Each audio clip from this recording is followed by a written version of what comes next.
I'm so proud of being a CEO, being a female CEO of an industry which is more accepting of different leadership styles. If we're not together to respond as a partner to that business, then we're not partnering the business. And it just becomes too fragmented, and it becomes too easy, as you say, for everything to become a 30-minute meeting. I used to have a weekly meeting with Nigel to update him on what was happening in the world of Audi, because he had a strong point of view on it. And the really interesting thing that I learned very quickly with that was he wasn't there for an update. He wasn't there for a sort of, could I just come and reel off a status report? He wanted to know what I thought. Polly McMorrow, hello. Hi. Wow. I'm not going to ask you how you are. Great. Another I don't like thing. small talk. No small talk. We're going to go straight into this. Okay, great. Important, though, that I do a mini introduction, which is me talking through what I see when I look at your LinkedIn profile. I am a recruiter, so it's important that I do the recruitment thing. Sure. Okay, I go onto LinkedIn, Polly McMorrow. I'm on your LinkedIn, and I see CEO of McCann London. And then I see nearly a quarter of a century worth of time, 14 years. Maths is a little bit off today. Thank you for underaging me, though. That was Yeah. generous of you. Underaging, yeah. Yeah. At BBH, 14 years, and then straight to McCann London. I'm sure there are so many things that I don't know about that time. What do you think the world sees when they look at Polly McMorrow, and what do you think they miss out on in that little 2-part story chapter of your life? Wow. Yeah, we're there. Straight in. Mm-hmm. Well, I'll start with what they probably don't see, and then I'll move into what I kind of hope that I present in some capacity or other. And I guess definitely what they don't see is abject chaos and the sort of like teetering on the brink of the apocalypse that is the juggle of just working. I'm a mum, I'm a friend, all those things. Yeah. So it's always funny when you look at a LinkedIn profile, particularly from your standpoint, because I think everything feels very together. And I think that just one skin layer deep, there's just an entirely human piece, which is, in my case, utter chaos, which actually I love. So they definitely wouldn't see that. I think what they would see when they look at it is actually a person who, I love what I do. I really love what I do, and I'm incredibly loyal. And I think your point about my tenure at BBH is one that demonstrates that. I don't say it lightly. It's a privilege to be in the industry that we're in. I love creativity. I love being a part of a creative industry. And I have an absolute belief that right now, in an ever more chaotic world, we need our industry and our agencies and our business and creativity to sort of stand up and represent. So I think when you look at it, you go, I'm a pretty loyal human being. I love the businesses I work in and for. Most importantly, I love the clients that I work with. And I really love the people that work in our industry, and particularly in the businesses I work for, which is why I've been that loyal. Where does that come from? So I see 14 years, right? And you go from all the rungs of a client services human being, account director, to managing director, then to suddenly a CEO. From the outside looking in, I go, okay, there's a lot of self-belief. There's clearly a lot of talent in that person that's managed to move up what would, at that time, BBH would have been possibly the most competitive place to be as an account directing human being and as a creative and as a strategist. But I think it's an agency known for holding accounts for a long time. Audi, The Guardian, da-da-da-da. So what was it about you? I want you to be as brutally arrogant as you need to be to answer this question authentically. Because I also get a feeling that you're completely head to toe authentic. There's no bullshit there. Big compliment. What was it about you that you believed people saw that went, okay, she has clear talent, and that made you better, because you had to have been better to become a managing director out of, I imagine, 50 plus client services people. Yeah. What was it about you, do you think? I think I cared more. How?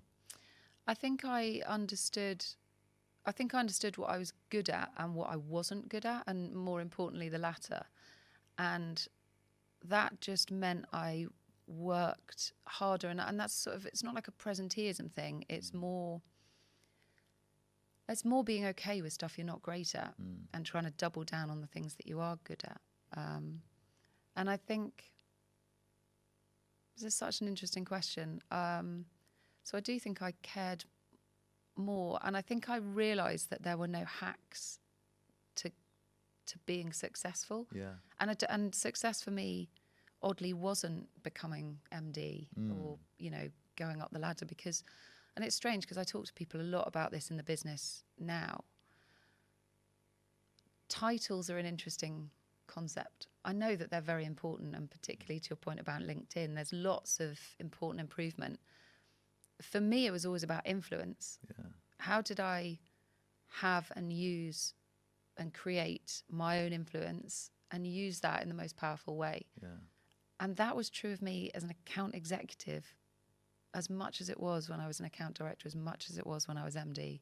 So I think and thank you, because it's the biggest compliment you could give me to say that I'm authentic about because I don't know any other way, truthfully. Sorry, just on that point, I find it, and I'm going to get there like straight away, because female CEO, there are fewer of you in the industry, right? And my belief, and here's like my belief, I feel like then, for a female to be in a leadership position, you'd look up and you probably wouldn't see any, I imagine, in 2005, 6, 7, whenever that was. Back even further, there were fewer and fewer. But the ones that had made it to leadership level, from what I can see, possessed scary, almost toxic masculine traits. So if I was a female looking up, I'd go, fuck, okay, if I want to be a leader in this industry, I need to be, you know, callous and hard, and, you know, I'll ditch all of my traditional feminine traits as a leader, my compassion, my ability to be vulnerable in front of people, and therefore I'm going to double down on these things that make me more like an overly masculine man. Why didn't I don't get the sense that you're like that as a leader, that you possess these kind of toxic masculine traits. How? Thank you. Yeah, that's not. Yeah, I mean, it shouldn't be a compliment, but there's one again. How did you avoid having to do that in your quest to becoming a managing director at an agency? I love the question. I love this topic, which is I have learnt, I believe, from some really different types of leaders. And to your point of masculine and feminine traits of leadership, it's really important to me that I represent a type of female leadership, but a type of leadership that happens to present in this female form. But I genuinely have benefited from lots of male leaders who have had more feminine leadership traits. And so I think I'm so proud of being a CEO, being a female CEO of an industry which is more accepting of different leadership styles. And as you say, I definitely don't assume those masculine traits, certainly not the toxic ones, but the sort of more machismo, more bullish ways of doing it, because I just happen to believe that great cultures can thrive and should thrive with values that I believe in. But I have had the benefit of having some incredible leaders who have skewed more to female leadership traits than male, even though they were in a male form. And so it's an interesting thing that I think throughout the whole of my career, in totally different ways, you know, they've all got very different styles. And I'm not frightened of saying I'm like a magpie. I will just steal anything. Okay. Is it magpie? What is it that steals? Magpies are like drawn to shiny things. What are they? Raccoons steal. No, I don't want to be a raccoon. Why not? There's a bird that steals. Anyway, there's a bird that steals stuff. I'll think of it in a minute. It's got a little... Anyway, it's fine. Crow feels more deathy. Yeah, I don't want to be a crow either. Ideally, I like a bird that I'd like to be. That's the other thing. You're a kingfisher. If I could be, I'd like to be a kingfisher. Thank you so much. Again. So I nick things. You know, you see great... That's what I'm a big believer that if you see traits in people or leaders that you love, you should try and not wholesale steal. I just mean learn from and then work out what your way of doing that is. And I really think I wang on, but I think I've learned that from so many people. And there's sort of moments though that you there are moments that they become disproportionately important to you and how you learn. I get this sense that in the early days, like some of the stuff is natural to Polly. So when you started as a suit, I want to get onto the suit thing because I heard that there was a. So from what I understand, your dad was a salesperson. Yes. And I feel like maybe those, I don't know, by osmosis, perhaps you picked up, how to sell from your dad, perhaps. And then you move that into a more commercial world that's not, I don't know what your dad sold, but I don't know if it was advertising to carpet. No, okay, that would be good, wouldn't it? And then he found an agency, and then I found myself a job. No. Do you know he sold Sir John apparel. Higginson? Exactly. No, he sold apparel. Okay, fine, right. So very different, but still, like you would have been exposed to somebody using their human instinct to sell something, right? Yeah. So I imagine that's what. I want to find this bird that mirrors things because I feel like that would have been the first time that you've gone, right. Woodpecker. I think it's a wood. Maybe it's not a woodpecker. Carry on. Woodpecker. So that there, I'm imagining there was where the kind of like salesy skills came from. Yeah. And you move into BBH and you have to go, shit, I got to make sure I can manage human beings now as well.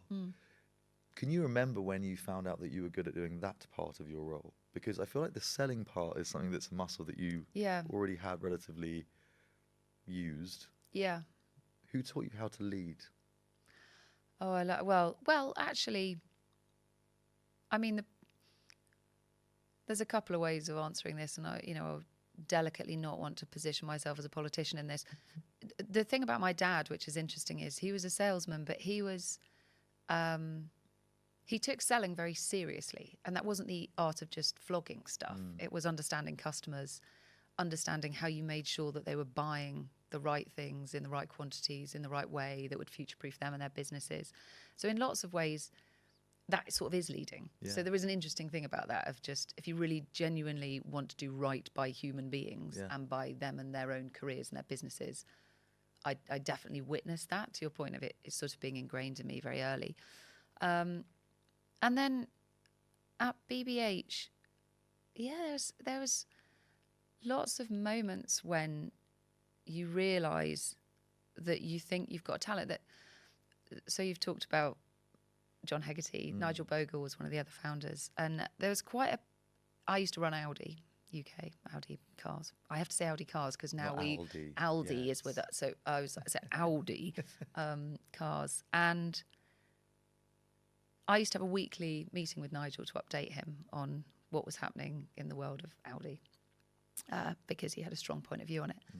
And the really interesting thing that I learned very quickly with that was he wasn't there for an update. He wasn't there for a sort of, could I just come and reel off a status report? He wanted to know what I thought. He wanted to know what and how I wanted to lead my team, lead our business, lead our partnerships. Yeah. And that was at quite a junior level. Wow. He's going, come and be a leader with me. Wow. Come and be a... And so it was a really interesting lesson in, I feel this very strongly, leadership is learned very early on in your career. I think your ability to impact is almost at its strongest when you're most junior in your career. And the way that leaders treat you in those formative years is utterly, utterly irreplaceable. You know, they're the moments that you're made. So I think I was exposed to lots of different ways to be able to really care about people. And I think that's quite baked into my leadership style. So when I sort of first, I mean, I could bore you about when when I was running Audi, I was also head of department. When you say head of, you mean head of account management, right, exactly, head of client service. And that was one of the most enjoyable times in my whole career. Oh, is that? Well, look at me, just effortlessly. Yeah, just gliding in. Yeah, look at it's the woodpecker again. It's not a woodpecker. I don't know what it is. It's not that. I think when I really test myself to think about when the moment was in my career that I loved it the most, but when I felt like I had the most impact, it was running a big piece of business and running a department, that being client service. So I got to get comfortable with what my view of what great looked like and my sort of vision of what good, empathetic, clear, fearless, and fearless is a bit of a cringe word, but fearless sort of leadership looks like. And then I got to apply it on a piece of business that I deeply cared about. So it was, you're not just talking in the abstract, you're talking about what you believe to a department, and then you're putting it into practice every day on a big bit of business that meant a lot to me. So that was definitely when you were at your like that was I think the first, I think, and that's it, when I first really truly believed that the sort of, back to your earlier question, the sort of leader that I want to be and the sort of leader that I lean into could be effective in how I tipped up. I'm really interested about the word fearless. And it's funny you said it's cringe. It is cringe if you say it in the wrong context. But if I just break that word down, fear, I feel like people that started working in this industry 2019, 20, like this weird time, you're sat at home, you're having to learn from your computers and laptops, calls rendered. You don't hear anybody screwing up. If you do, they go, "Oh, sorry, my camera wasn't working," or Totally. You're never got like notes plastered to window places. Yeah, all of your things around. You're never in a room quivering where everyone can see and feel that you're so nervous. Yeah. I feel like fear and the ability to screw up and that be okay has been removed from a lot of the people that have started within this industry. I feel and see, particularly in the younger generations, there's an incredible amount of fear.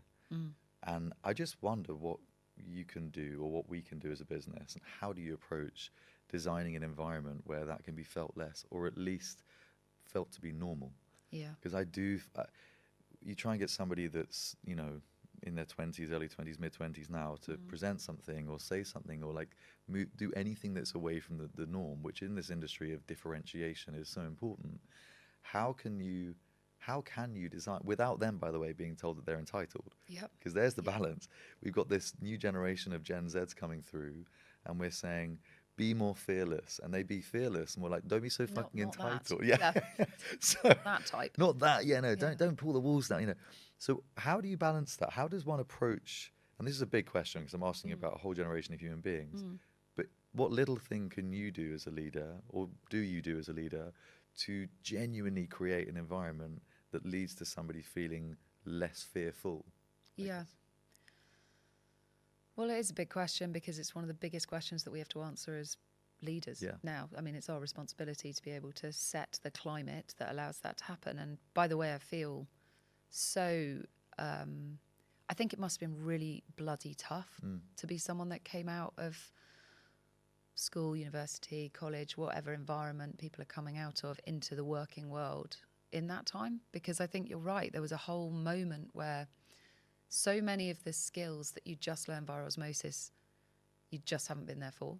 And like you say, one of the most tragic of those is that not witnessing mistakes, or certainly the view that being perfect is something to strive for, because it just isn't. It's just not. And my career is littered with, and it's funny, sort of mistakes is one way, calculated risks. That didn't pay off. That either did or didn't pay off. And also some of my biggest successes have been on the fringe of failure, or some of the biggest failures have been the biggest jumps to success. It's so creating a climate and a culture where people want to take those risks is ultimately the thing that I believe in. And I believe in that really strongly. So your question of how do we evolve or create cultures where people understand what I mean by be bold, take decisions, feel things. I think that's where you start is, do you, and I talk a bit about, I love things and hate things, like really strongly, because that's what makes our industry brilliant. That's what makes creativity brilliant, is to love things and hate things. My only challenge to anyone is, why? Why do you love it? Why do you hate it? Why do you make that decision? As long as you can stand behind it and go, well, I really believed it was going to do this. You're like, that's all I need. That's all I need is, do you believe in the decisions that you're taking? And if you do, it's never going to be a mistake or a failure, because ultimately your decision and your instinct, you're acting upon. And that's what I mean by fearlessness is it's the ability, creating a culture where people understand that they have agency to be able to make whatever decision they want, in whatever way they want, as long as it's in pursuit of something they really totally believe is going to move their business, our business, themselves forward. And I feel it, you know, we pitch a lot, obviously, as creative businesses. And I think it manifests. It's interesting. I think that's one of the most acute places that manifests. So people see every micro decision or every micro movement under such scrutiny. Whether I win or don't win a pitch, genuinely, I mean, of course there's business imperatives to wanting to do it. And the thing I love is I love pitching for businesses and people I would love to work with. Yeah. And I love our teams feeling that. You know when you're delivering a pitch that a pitch team has loved working on. You know when you see a performance from an account manager. We had one the other day in a chemistry meeting we were doing. That whatever happens, they've delivered it because they know, and you talk to them before it. And the small things are going, by the way, just enjoy this. Yeah. And just soak it up. And frankly, if you sit there and you completely clam up and you say nothing at all, that's also totally fine. Yeah. Because the next time you do this, you're not. And the next time you know what the environment's going to be like. It's like doing this podcast. You know, the first time you do a podcast, you know, it's terrifying. You're like, what on earth are you going to ask me? And how am I going to, what's my sound bite? And what's the... Yeah. Being in an environment makes people... I think it's a pressure piece. Positive pressure is a great thing. Negative pressure is a terrible thing. So this is a very long-winded way of saying it is a big question, but it is probably the most important question, because only when everyone is backing themselves to make the right decisions, regardless of outcome, but with the best of intention, is any culture going to reach its potential, or any person going to reach its potential. And ultimately, that's what our businesses are, a bunch of people reaching their potential to do really spectacular and extraordinary things for businesses and with businesses. I'm going to challenge you then. Okay, on that one, hit me up. Yeah. It can either be a dumb thing that you've done that's ended up being a brilliant thing, or it could just be a dumb thing that was just out and out a dumb thing. I've done many dumb things. Whilst you think about that, I've launched a charity agency in the middle of COVID called Good Brains for Good Brands. Put all of the money that I was meant to buy a house with my fiance into that, and it died, and it was the worst idea ever, but it was a nice thing to happen. That then later on became the only reason that people came to us and briefed us after COVID, because we had 2,500 people that had signed up to this thing in the middle of COVID, which happened to be all of Wyden's creative departments, all of Wolf Olin's, this huge, thing, which at the time it would have been a really dumb idea, but actually it was a really smart one. We ran a workshop. This was dumb, and there was no benefit really apart from just creating a room for everyone to vent. We ran a workshop called Nobody Wants to Work For You.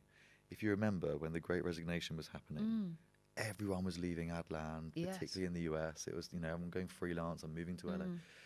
And we thought, well, let's do a workshop in London and New York, and we'll get everyone in the industry to be honest about what they hate about the industry. Oh, gosh. And we called it Nobody Wants to Work For You, and we had 3 clients call us up and say, we don't want to work with you anymore, because oh my gosh, quite literally. They felt very tough. Yes, no, I was going to say. And I was a bit like, well, if you but that was a bad decision. I don't think that was a net positive thing for our brand or business. But again, nothing ventured, nothing gained. Yeah. So I put the question to you. What is the dumbest thing you've done that ended up either being smart or just purely dumb? Gosh, I've got a career littered with these things. Absolutely littered with them. It's difficult, isn't it? Because when it goes well, it feels more intentional. Yes. It feels like smarter than it should. So, but again, I kind of Go back to the fear. Back to this point of so fear. I've made an ad when only one client knew about it. Like made the entire thing, lock, stock, did it, flew to HQ to share a fully finished ad with a set of clients that nobody apart from like 6 people knew about. But it was because, again, to the point of why you're doing it.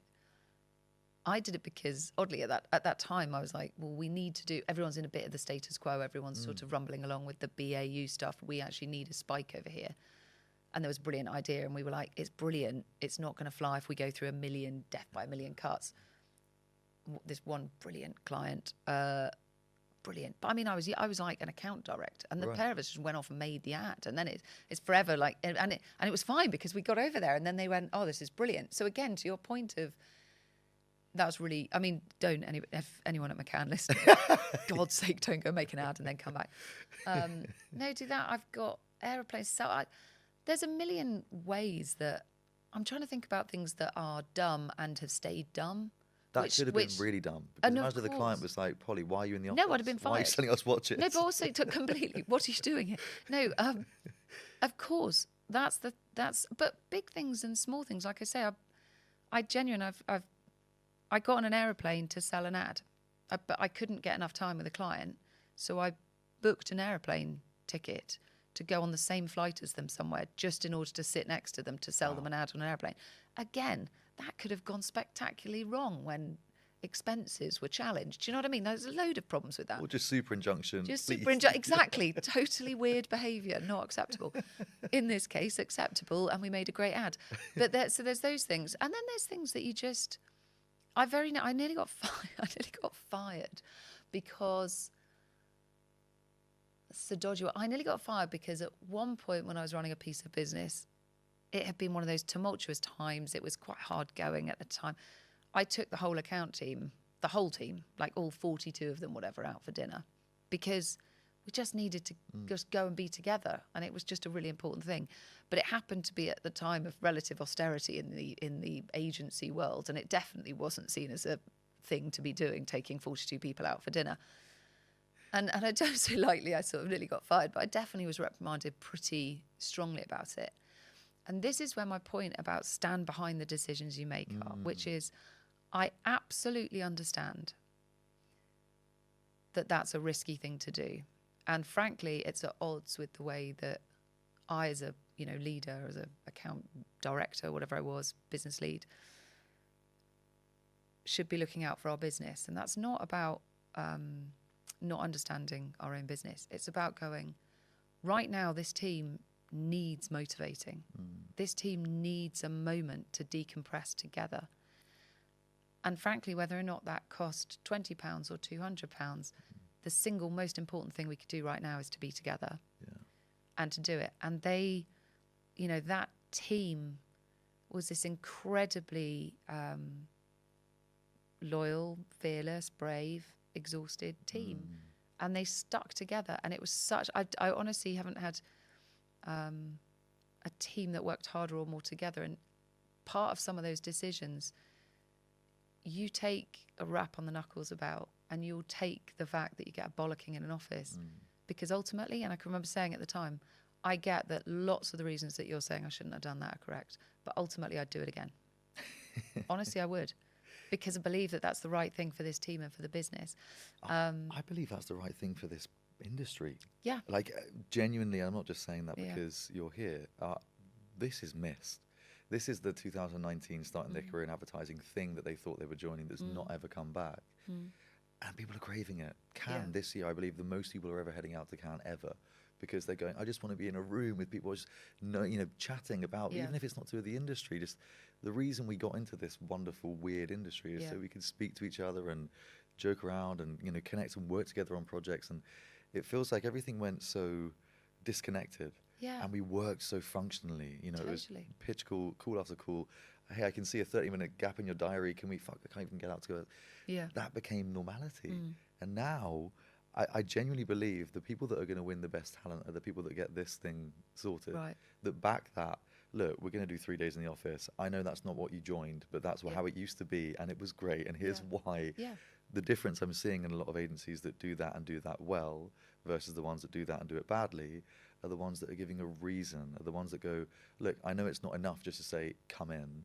I have to give you a reason that it's going to be better than being at home. Yeah. And I feel like, and we're going to come on to the McCann thing, if I was in McCann's shoes around the time of your appointment, the size that they were, had been and then gone down to, and were sort of up and down, and I was looking around going, what kind of human being do we need to appoint in the CEO role here in London when we have a fractured, and it wasn't just like McCann at this time, BBH are probably in a similar place, but we have a fractured culture, like every company did at that time.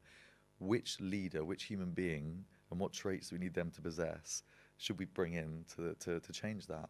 I can fully understand why that ended up being you, because of the story that you just told me, right? There's this kind of undescribable, we always say this with recruitment, there's an undescribable feeling that you get with somebody that they just understand other humans.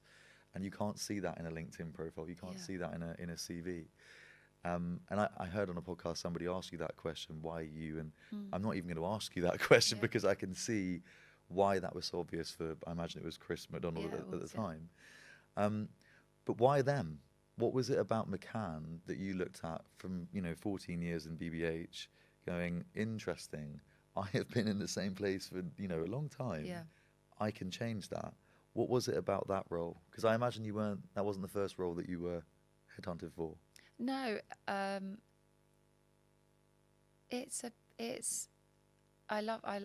like how you phrase this, because I think, and like you say, I talk about it a lot. There's a sort of interesting academic exercise of interviewing for a CEO-ship, and again, that's culture. You sort of look, and I take hiring, see that recruitment is such, and for anyone out there that's looking for a job, looking to change jobs, doing any of those things, the recruitment process will tell you just about everything you need to know about the culture of that business. So I honestly take it really seriously, even if candidates aren't right for us, either at that moment or ever. I want them to leave any interaction with anyone at McCann that they've had with a view that McCann is a great place to be, and that whoever that individual is has loads to offer. It might not be for us right now, but my God, there's a place out there for somebody that is right. Anyway, I digress. The why McCann? I loved the scale. I actually loved the scale of McCann. And it's a funny thing to say now, because networks and holding companies and big companies are so at odds with the sort of gritty creativity that we all join to do. And it's, we want absolute autonomy in all things. What McCann had, and as you say, I loved BBH for 15 years. I did want my own sandpit, and I wanted to be able to have new, different toys to play with. And I honestly don't think there's an agency in, well, there will be, but for me, the clients that we had at McCann London were such a draw. Not just the businesses, all of which needed partners who are capable of taking them into the next chapter at a moment when, during COVID, and we were just coming out the back end of it, and everything was on its arse, and it was difficult to predict, and like you say, everything was in 30-minute bucket, everything. Somebody could resign in 30 minutes, and fundamentally life could move in 30 minutes. Everything was about 30 minutes in that time. But so they had these toys that I was so excited about, and as businesses, but also as people. And I'd met a couple of the clients, oddly, through life and through things. We've got this brilliant Just Eat client who's called Suze O'Brien, who's amazing, who I'd met. I'd actually pitched for her business from BBH, and she didn't award it to me. And then again, in a terribly awkward moment, I then rock up as the new CEO of the business that she did appoint. Next to her on a plane. Exactly, just exactly that. Yes, you're right. There's a theme here. And we've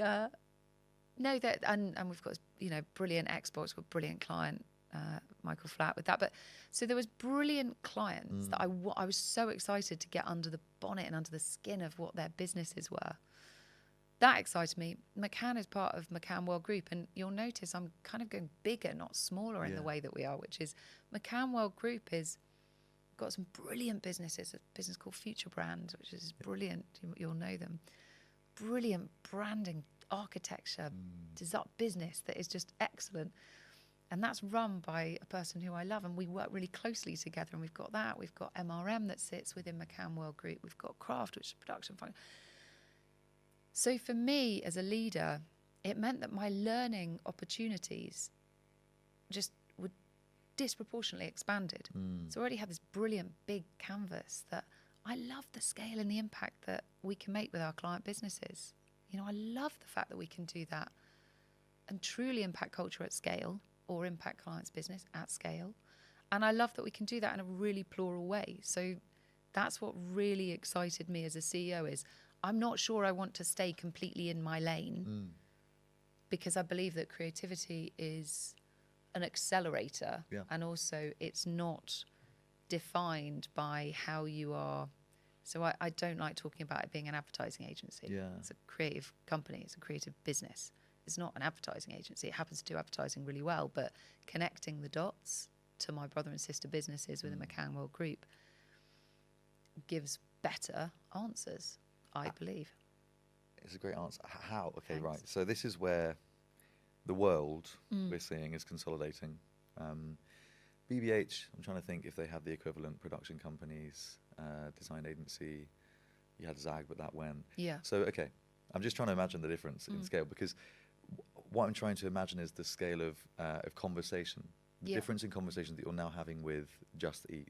Yeah. So you've got this, toolbox sandpit, as you put it, and you're having a conversation with the Just Eat CMO or CEO or whoever it is. How trusted is the advertising CEO to convert a client, CMO, CEO of a Just Eat, to then do brand transformation, branding, and moving up that scale? And it's a really hard question to answer, because I believe this is the challenge that every advertising CEO person is going to be in now. Yeah. It's going to be, we need to be taking a larger slice of the pie. We need to be up the ladder. We need to start positioning ourselves as a consultancy, as a business transformation business. We're not just an advertising agency. Yeah. How do you approach that conversation? And I'm just really curious to understand, like, when does that happen in the conversation with Just Eat? Go, by the way, your brand's looking a bit knackered. Yeah. Or like, not just Can I possibly introduce you to my friend downstairs? Yeah. The truth is, I don't, for lots of good and bad reasons, I don't see us as an advertising agency. I see us as a partner that delivers disproportionate returns to our clients. I genuinely do. So if I want to deliver disproportionate returns to the Just Eat business, to the Xbox business, to the TSB business, I need to be plural in how I look at your business. So I would genuinely, I look at our businesses, our client partners' share prices all the time. I look at their competitors' share prices all the time. I'm like, why is yours up and theirs down? Let's look at that. Let's isolate that. Why is yours down and theirs up? Why in the top 10 other competitors that are in your subset are all up and you're down? We need to look at it. Actually, I just think you have to be interested in your client's business, not just in the communications that they do. And I think the minute that you genuinely care about a client's business, it shifts the nature of the conversation, which goes from, how I do you some ads, well, would you like to meet my mate that does? It's not that, or even that sort of, like you say, I still think there's a little bit of a behavioural piece from all agencies, which is to be a bit guarded about their remit and a bit protective, I think, about where they do. And I see our role as McCann, my role as the CEO of that, to open conversations that are what is right for how your business is being driven forward. What is right for the future of business. And that's going to include some really challenging conversations. And at moments, that's going to require me going, I don't think this is a comms piece. I don't think this is going to be solved by a campaign. I think it's going to be solved by an experience. I think it's going to be solved by a fundamental architecture reimagination of your business. I think you should better invest the money here, there.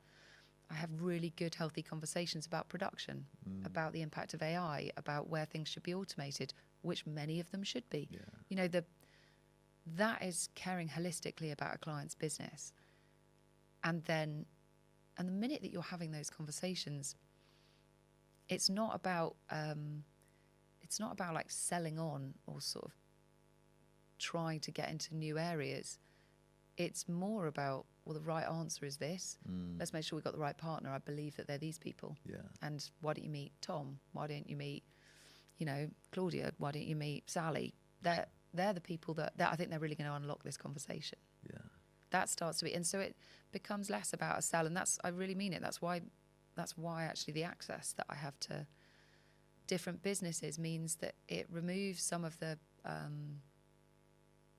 protectionism, but also some of some of the walls that are sort of imposed in what the right answer is and who owns that answer and whether or not that's a complete enough answer. It's going to be a combination, because brands and businesses are moving, bonkers quickly, and their requirements for answers move every day. Yeah. So that's just going to require different, and that might just be a conversation, or it might be shift the whole business. Yeah. And all of that has to be acceptable.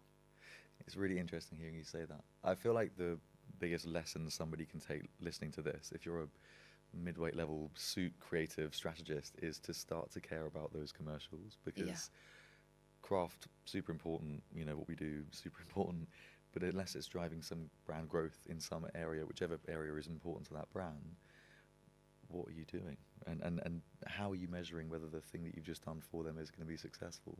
Yeah. I feel like that conversation's not really, I don't know, not caught on. Yeah. It's and the conversation, and then the behaviours that go with it. So when you were talking earlier about, how much people are returning to an office, or, for me, the way that I talked to our business about it, really sincerely, was so many of your clients are having trading meetings on a Monday morning. They're working out where they're shifting their revenues, what the job to be done is for that minute, that hour, that day, that week. If we're not together to respond as a partner to that business, then we're not partnering the business. Yeah. And it just becomes too fragmented, and it becomes too easy, as you say, for everything to become a 30-minute meeting. So it's very true of how I like to do business, which is creativity and commerciality should be, held hand in hand. They should intersect all the time, because I really believe it. Brilliant creativity is this sort of intangible magic that happens in a business. And that's really bloody difficult to quantify at times, but it's so important. And unless you can start to knit it back and wed it back to what you need that business to do, what you need that client to do, you can't just extract it and just hope for the best and go, oh, it's magic, it doesn't really matter what it does, it's creative and it's brilliant, it's over there. It's like the best creativity I've ever done has delivered directly back for clients. So believe it, deliver it, behave it, and it is really one of the ways that I make decisions is, do I believe ultimately that that's allowing our people to understand, and the people that I work with to really feel that conversation live in their lives? Yeah. Because I think that's what gets you to really impactful, effective work. Thank you.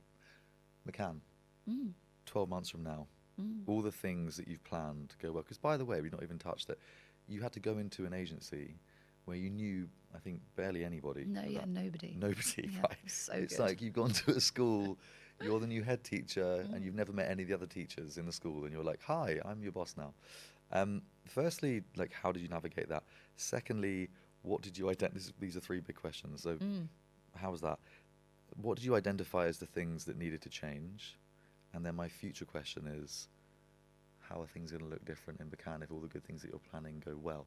Let's go back. How did you navigate that? I think it's a good... You learn so many things in moments like that, about yourself and actually about other people. It was a really odd time. We weren't back in the office at that time. Yeah. So I rock up in an office, to your point. So I'm the head teacher going into the school, and there's nobody at school. So you're like, oh, well, this is a little odd. How do we establish a rhythm?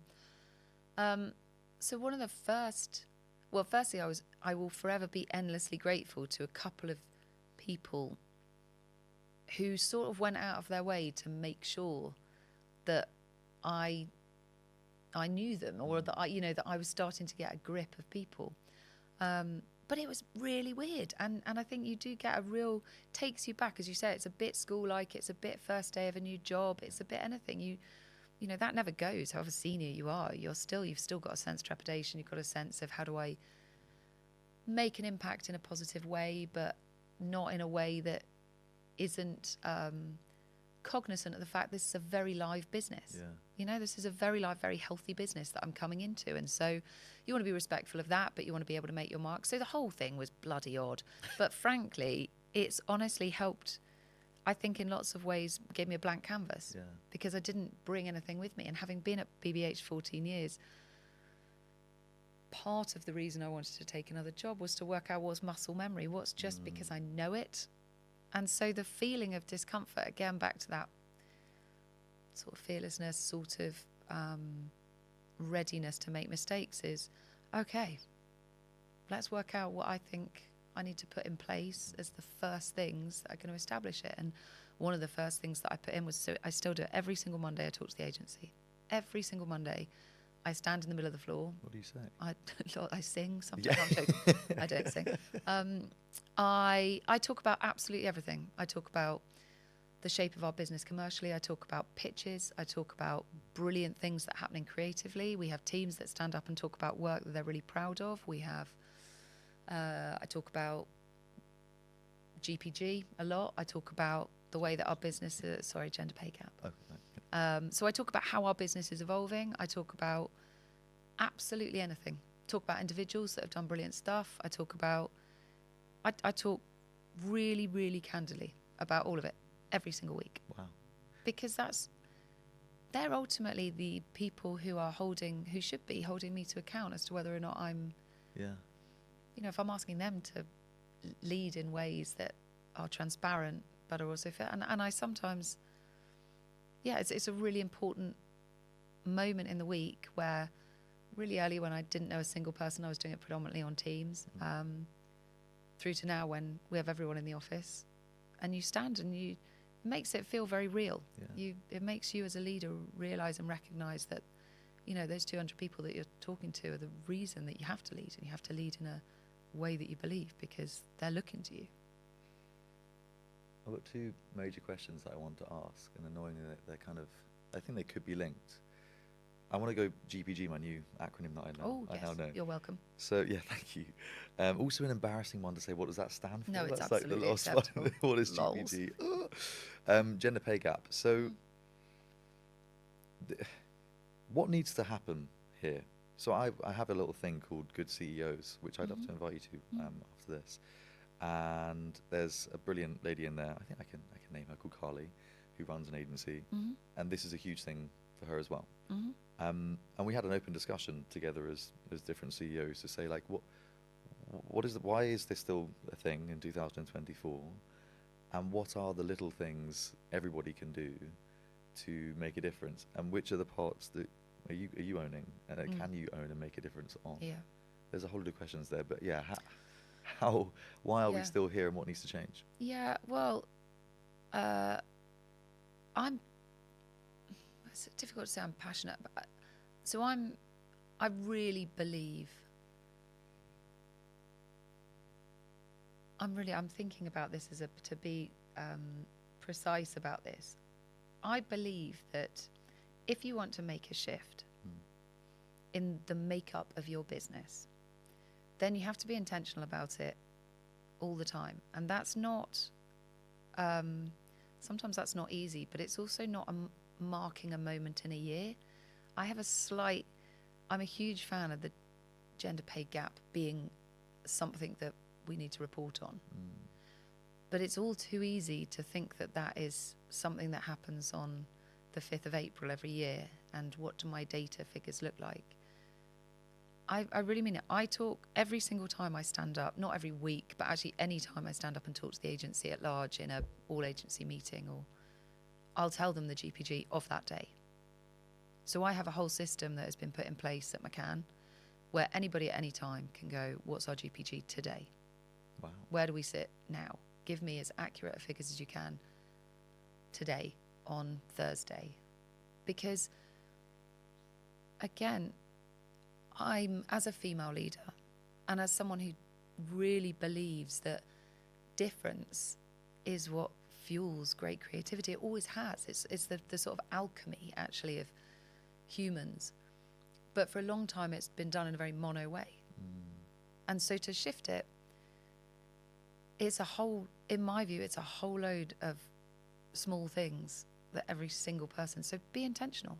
And if you want to change the makeup of your business in any way, it's going to come with a degree of pain. And by that, I just mean you've got to be prepared to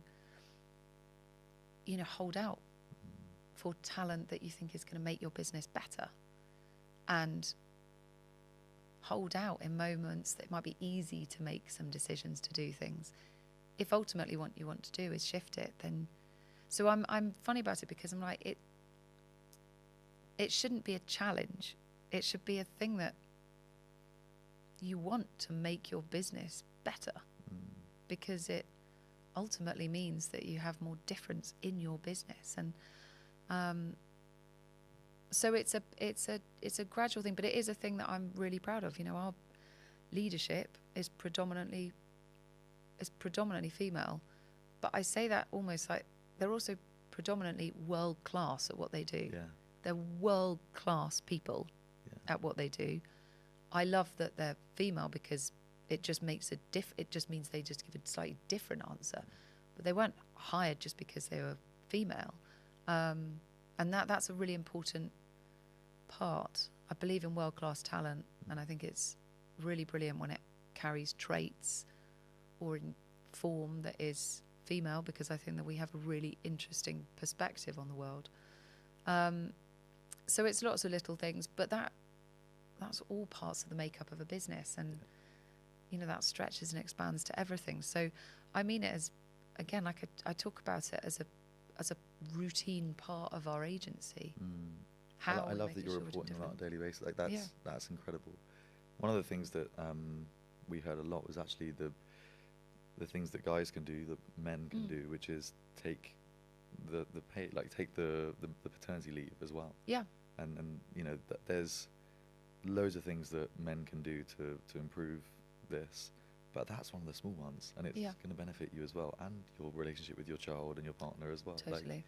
Like, I feel like we've just done we've gone for the shared parental leave thing, which for a small business is scary, and I have to be honest, we have a 50-50 split leadership team, and I think the guys will probably have children before the girls, and half of them are our key performers that drive a lot of revenue to our business, and we are saying, you can take 6 months out. Yeah.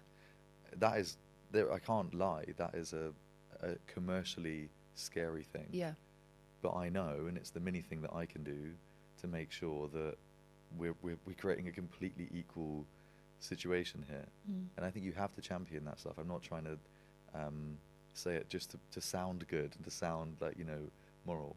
I think that's the only way we're actually going to see change. It's the part that belongs on the guy's side. I love that. By the way, I love that you do that, and I think that's that pain that I'm talking about. Yeah. Which is,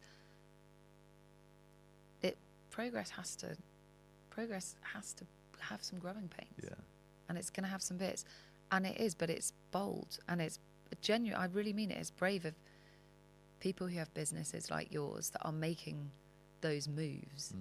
Are the things that are changing it, because ultimately it's a little bit easier for me. Yeah. We can have progressive parental policies, and it's still very impactful for our business. It's still ultimately difficult in how you think about resourcing that and how you do it. But I do think that, again, it's a more seismic cultural shift. You taking some very difficult decisions about your business for the greater good of the way that we, as creatives and as creative businesses and as people who deal in people, look at this. It's really important, because you do have a tougher time. And I really say that, I don't say it lightly. I think it's amazing that you're doing it, and I salute you for doing it, because that will have those are the things that have such a big impact on how much we normalize this. Yeah. It's funny, because I think everyone should pick something. I think the problem that we saw, particularly post-COVID, is everyone picked everything. Yes. We care about mental health, we care about gender pay gap, we care about inclusivity. Yes, all these things are really important, but what you're left with at the end is a business that doesn't really care about any of them. Totally. And you get this kind of pots are filled up by 10%, kind of. And what I like about you reporting on that specific thing on a daily basis is that you've picked the one that is the most important right now. Yeah. And therefore you're measuring it and showing it. And I think that's really key. The thing I think is weird about this society is you'll get some people launching rocks at you going, well, what about this other thing? Yeah. That you should care just as much about that thing. And just because you say that you care about something doesn't mean you care about something less or it's not as important. But if you say that you have to care about all of it, nothing changes. Yeah. And so I think it's really important to pick a lane. So yeah, well done for doing that. Thank you. I wanna move, as I know we're kind of over time, but I've got one or two questions I still want to ask. One of them is quite a personal question about mini Polly, which I'm going to ask at the end because I think it's a nice way to finish. But keeping things McCann, and I guess, you know, speaking about the stuff that we've already spoken about, if all the things that you have planned go well in the next 12 months, what will be different if I was to walk into McCann London in, what's the date today? Sometime in June, in 2025, what will feel, look, smell, sound different about McCann London? Well, I think we're coming, to your point, I think we're coming off a really bloody robust 24. And by that, I just mean businesses are made up of their people. And I think we have some of the very best people in the world. So I love that. And I think but also our industry is ever changing. I get really excited about the changes in our industry, get really excited about difference. So I get really excited about new clients coming in. I get really excited about new people coming in. You know, there's people that I already know are going to come in. There's people that, you know, we're pitching for stuff at the moment. I get so excited about going, what is the shape of our client base in 25? What is the shape of our makeup in 25? And what's the shape of the output that we're doing in 25? Because all of those are going to evolve. And that's incredibly exciting. And what I know won't change is having a disproportionate hand of the top talent, which I love. And I think, you know, is ultimately what I care most about. But having a business that's hungry and energized by change. Because our clients' businesses need us to be iterating and innovating and thinking about new, different ways of doing business all the time. And some of those we can project into the future, and some of those we can't bloody project at all, and you can't work out what's coming around the corner tomorrow. And I get really excited about it. So it's a sort of slightly fluffy answer to go, I'm not entirely sure, but what I know is going to be there is really bloody exciting. And what I know will happen is I want us to be at the absolute forefront of all of those different wonderful changes that will happen and making our business as relevant as it possibly could be for the clients that we've got. Do you know what I love about that answer? Is there's not a bullshit statement. Like, you could have turned around to me and been like, we're going to have dun, dun, dun, dun, dun, dun, and it would have been this Sometimes wish I got a few of those. But I get this feeling with you that it's constant evolution and progress forward, and it's intentional. That sounds really fluffy. It's rare to hear. My world. Yeah, fuck, I'm a fluff ball. But it's rare to hear somebody that's okay with not knowing exactly what the change is going to evolve into, but it will be a positive one either way. Yeah. And there's something quite stoic and wonderful about that. I want to ask you one last question. Sure. Polly, but she's 2025 version, no, 2024. Okay. I'm in the future. Gosh. She's like just about to enter the industry, and she's 21. I'm going to say maybe 22. When did you enter the industry? Can't quite remember. I'm so old I can bet. In 1864. 1402. Yeah. I was, It like was 21. I think I was 21. Okay, fine. 21. So there you are. But it's this age, right? It's 2024, and you are 21. Lots of 20s in this question. What one piece of advice would you give to younger Polly that's entering this world now? I would say, be really okay with the mistakes you're going to make, because they will ultimately lead to your biggest successes. Okay, thank you so much. I love that. That's really... No, it is. No one's ever done that in a sentence. Oh, thanks. Well, I'm probably not. I'm probably going to... No, that's what I believe. I believe that I think I'm really okay with that now. I wish I was more okay with it when I came into it. I wish I'd really held that tight when I was 21. Same. Yeah, I was really scared of not getting things right.